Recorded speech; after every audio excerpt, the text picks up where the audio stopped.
Imagine a factory floor running at peak efficiency.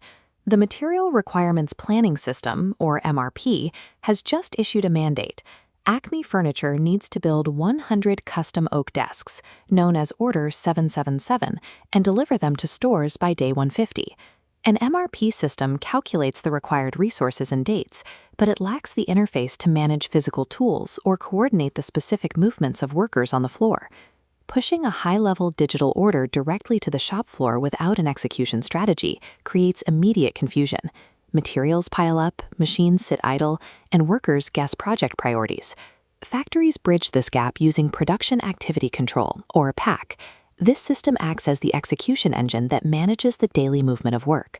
Without a ground-level system to translate digital data into floor instructions, a master schedule exists only as a theoretical model rather than an actionable plan.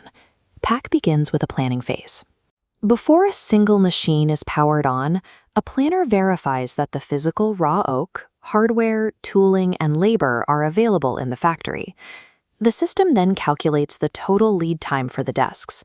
It pulls data from routing files to account for machine setup time, the runtime per piece, and the expected wait times as the wood moves between workstations. To find the start date, PAC uses backward scheduling. It anchors on the day 150 due date and calculates the timeline in reverse. By subtracting painting and assembly time, PAC determines the wood must arrive at cutting on day 127 to stay on schedule. PAC then cross-references this timeline with capacity requirements planning to confirm the factory has enough machine bandwidth to handle the desks alongside other active orders. This planning phase ensures an order only moves to the floor when it is mathematically and physically possible to complete. Once the schedule is finalized, PAC authorizes the project through an order release. This involves gathering all the necessary engineering and operational data for Order 777 into a single file called a shop packet. The shop packet contains the route sheet detailing the operation sequence, engineering blueprints, material issue tickets for the oak, and tool requisitions.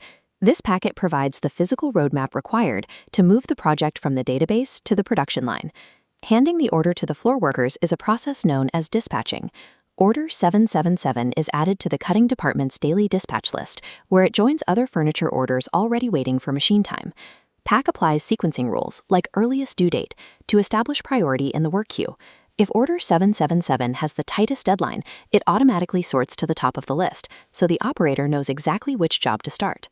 Active dispatching and sequencing minimize bottlenecks by keeping workers focused on the most time-critical tasks.